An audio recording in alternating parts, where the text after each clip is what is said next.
Musa alizaliwa mwaka 1593 na ni mmoja wa familia ya Emla na Yokobedi. Mtoto wa kwanza katika ile familia aliitwa Miriam. Mtoto wa pili katika familia ile aliitwa Haruni, na mtoto wa tatu alikuwa Musa. Akazaliwa mwaka 1593. Akakulia katika ikulu ya Farao, na Musa akalelewa chini ya binti Farao, binti Potifa, na yeye alinyonyeshwa na mama yake Yokobedi. Lakini kila alipokuwa akipelekwa kunyonya, alikaririshwa maneno haya yafuatayo: wewe ni Mwebrania.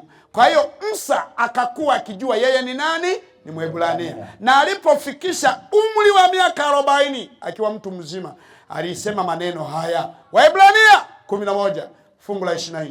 Akaandika, sikia hiyo. Waebrania 11:24. Akaandika. Neno la Mungu linasema. Naam.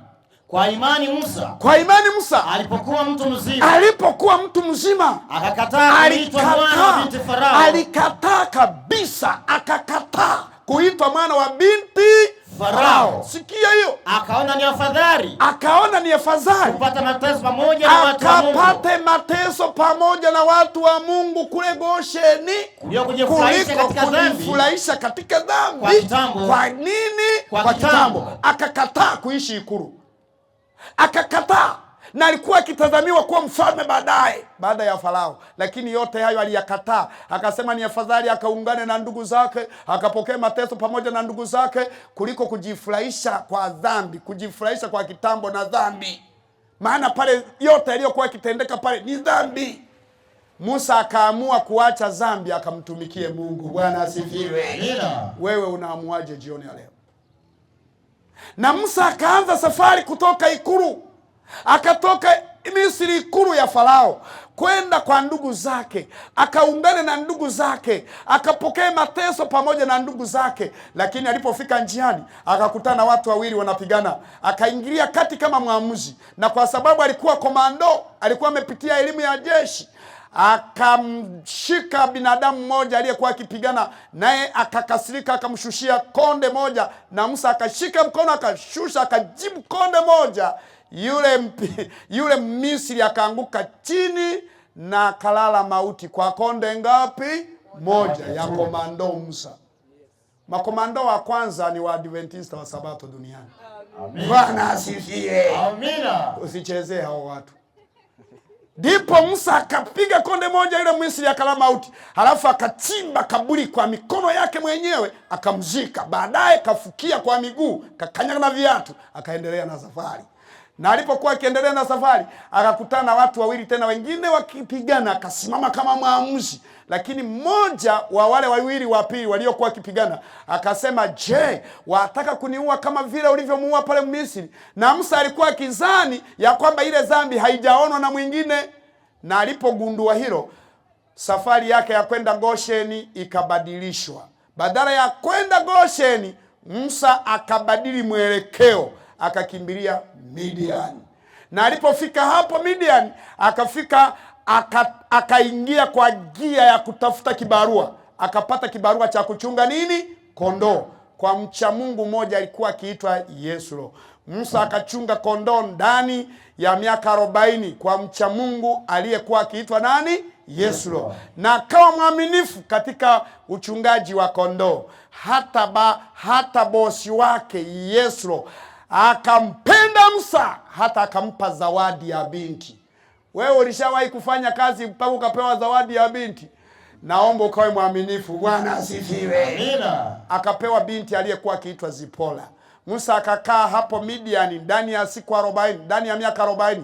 Nakumbuka kule Misri ikulu na kwa alikaa ndani ya miaka 40. 40 kwa 40 jumlisho umepata miaka mingapi?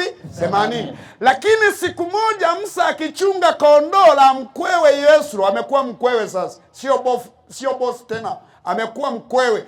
Na siku moja analichunga kundi la kondoo za Yesro akiwa mlima wa Herebu. Biblia inasema hivi, ndipo Mungu akakutana na Musa huko machungoni. Soma wewe kitabu cha Kutoka 3 fungu la kwanza. Ameandika hivi. Neno la Mungu linasema. Sikiliza hiyo. Basi huyo Musa alikuwa akilichunga kundi la Yethro mkwewe. Endelea soma. Kuhani wa Midian. Endelea. Akaliongoza kundi nyuma ya jangwa. Akaliongoza kundi nyuma ya jangwa. Akafika mpaka mlima wa Mungu. Akafika mpaka mlima wa Mungu. Hata Horebu. Uliokuwa unaitwa Horeb. Malaika wa Bwana akamtokea katika mwali wa moto ukitoka katikati ya kichaka. Akatazama Musa, akakiona kile kichaka kinawaka moto, lakini hicho kichaka kilikuwa hakiteketei. Musa akasemaje? Nitageuka sasa niyaone maono haya makubwa. Kwa nini? Kwa sababu kijiti hiki hakiteketei. Kwa nini hicho kijiti kinawaka lakini hakiteketei? Bwana alipoona ya kuwa amegeuka ili Bwana alipomuona Musa amegeuka ili atazame, Mungu akamuita, akasikika sauti yake kutoka katika kile kichaka, akamwambia, akasema, Musa, sikia hiyo. Musa akasema, mimi hapa. Musa akaitika akasema, mimi hapa. Naye akasema, Mungu akamwambia Musa, usikaribie hapa. Vua viatu vyako miguuni mwako. Vua viatu vyako miguuni mwako. Na hapa ndipo wengi wamepotelea, na hasa wale watoto wa mama mdogo. Wanafikiri popote unapofanya ibada vua nini? Viatu. Ni kutoelewa, ni upungufu tu wa elimu. Hili somo Mungu akipenda nitalifundisha hilo la kuvua viatu. Amina. Hapa Musa aliambiwa kuvua viatu, ni kweli alivua viatu. Na maana ya kuvua viatu haimaanishi ibada. Maana ya kuvua viatu inamaanisha mhalifu. Musa alikuwa muuaji, na mhalifu yoyote hawezi akasimama mbele ya hakimu amevaa nini? Kiatu. Hawezi akasimama. Jifunze, nenda hata vituoni. Umekamatwa, umewekwa pingu, halafu ufike pale kituoni, wewe ni mhalifu na pingu na una kiatu mguuni, utasikia tu anakuambia vua viatu, vua viatu. Paka dakika hii ninavyoongea na wewe, wanaovulishwa viatu ni wahalifu. Lakini kwa sababu sisi hapo mwanzo tulikuwa wahalifu, na Yesu alipokufa msalabani tumekombolewa kwa damu. Amina. Sisi tuko huru, tunamwabudu Mungu, tumevaa viatu. Amina. Bwana asifiwe. Amina. Na utakatifu wa mtu hauko mguuni, hauko miguuni. Uko wapi? Moyoni. Tunamwabudu Mungu si katika miguu. Tunamwabudu Mungu katika roho na nini? Na kweli. Bwana asifiwe. Amina. Musa akavua viatu, akasimama mbele za nani? Za Mungu. Ndipo Mungu akajitambulisha kwa Musa akasema, mimi. Soma wewe. Vua viatu vyako miguuni mwako. Endelea kusoma. Maana mahali hapo unaposimama ni nchi takatifu. Endelea. Tena akasema, ndipo Mungu akasema, mimi ni Mungu wa baba yako. Akajitambulisha akasema, mimi ndiye Mungu wa baba yako. Mungu wa Ibrahimu, Mungu wa Isaka, na Mungu wa Yakobo. Endelea. Musa akaficha uso wake. Aliogopa. Kwa maana aliogopa kumwangalia Mungu. Endelea wewe. Bwana akasema, hakika nimeona mateso ya watu wangu. Bwana akamwambia Musa, hakika nimeona mateso ya watu wangu walioko kule Misri. Nami nimekisikia kilio chao. Na sasa nimeshuka sasa.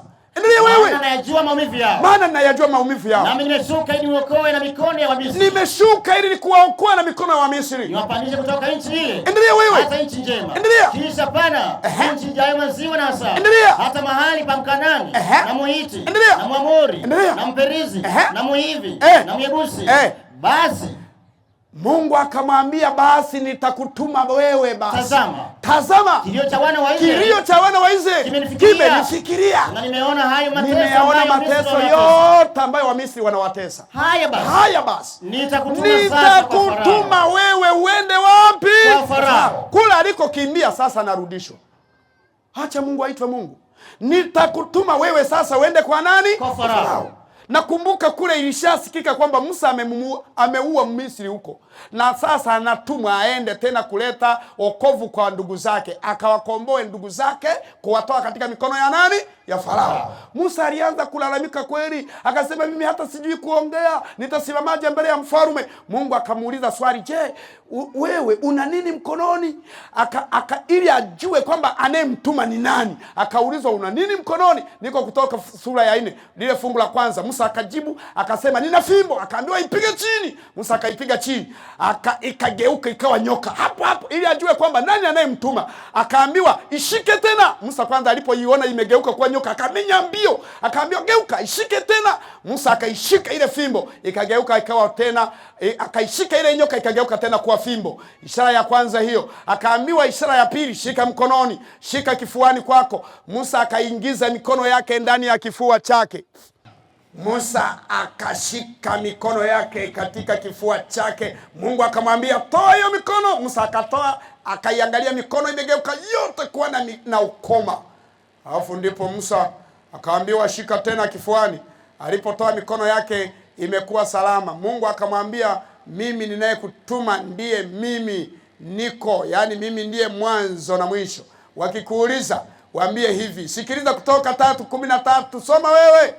Musa akamwambia Mungu, ndipo akamuuliza swali, tazama nitakapofika kwa wana wa Israeli, nitakapofika kwa wana wa Israeli na kuambia, nikiulizwa Mungu wa baba zenu amenituma kwenu, na wakiniuliza jina lake ni nani, wakiniuliza jina lake ni nani, semeje? Niwaambie nini? Niwaambie nini? Mungu akamwambia Musa, akamwambia mimi niko, mimi niko, endelea, ambaye niko.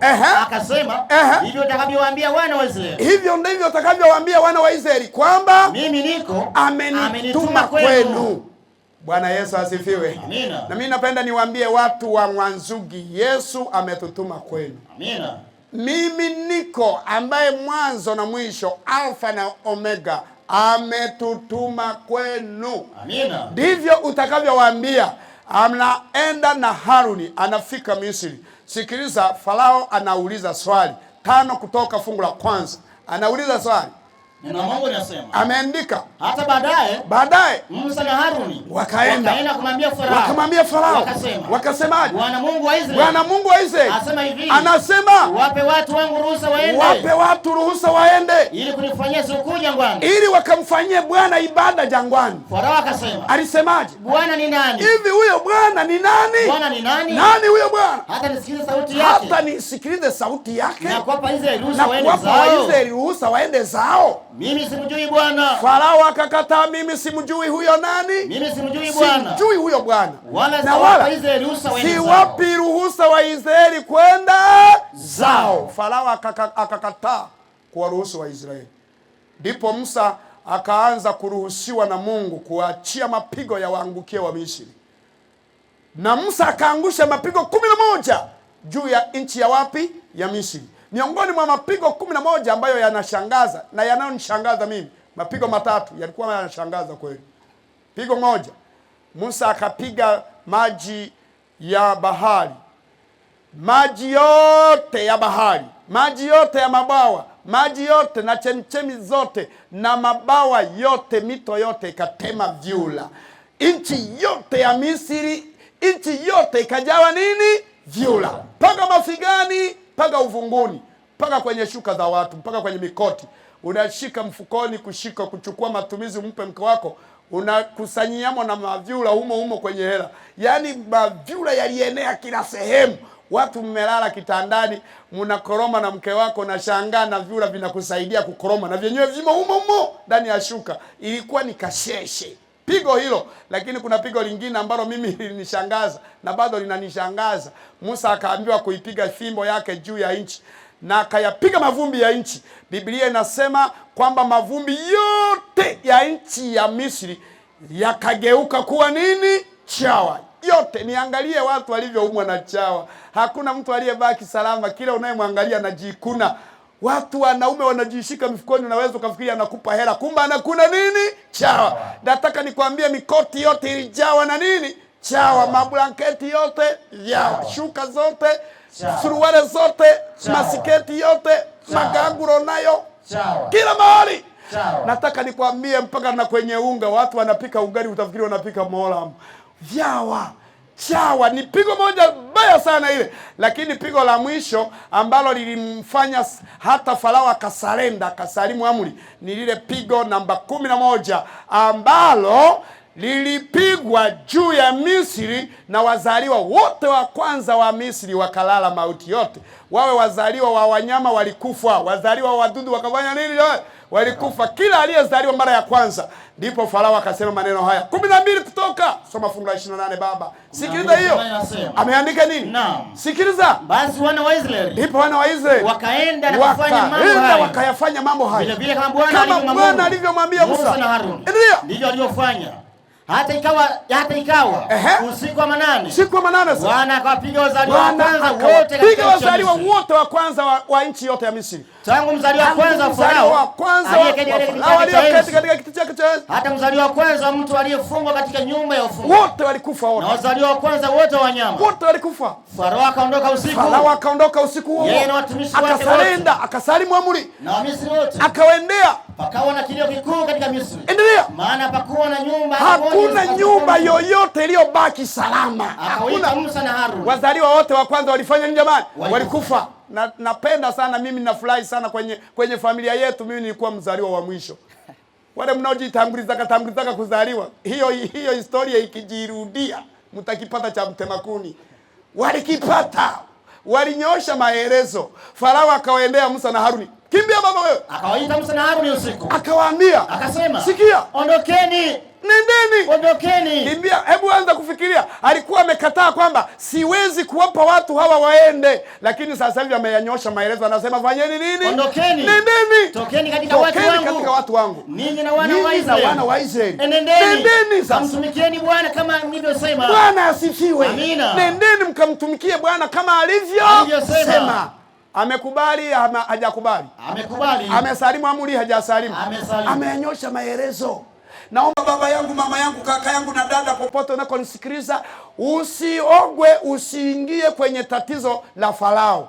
Maana kule kuzuia mke wako asiende kanisani, kuzuia watoto wasiende kanisani, umeingia kwa tatizo la Farao. Ninawaombea msiwe mafarao wa leo. Amina. Mama pale unaponisikiliza, usizuie watoto wako kwenda kanisani. Kama wewe hutaki kwenda mbinguni, waache watoto waende. Baba hutaki kwenda mbinguni, mwache mke wako na watoto waende. Ni marufuku kuzuia watoto au mke wako asiende kumfanyia Mungu nini? Ibada. Mapigo yaliyompata Farao, tatizo lililompata Farao litakupata wewe si muda mrefu. Waache watu wamwabudu Mungu. Bwana asifiwe. Amina. Leo kuna wazazi wa namna hii na wachungaji wengine wa dini wanazuia waumini wao eti wasije kwenye mahubiri. Mkome kwa jina la Yesu. Amina. Mkome kwa jina la Yesu. Amina. Waachieni watu waje walisikize neno la Mungu. Amina. Na wanapolisikiza neno la Mungu waokolewe. Amina. Musa akaondoka siku hiyo na Haruni pamoja na jeshi lote la Waisraeli, na Wamisri wengine wakambatana nao. Get the point. Take a step forward.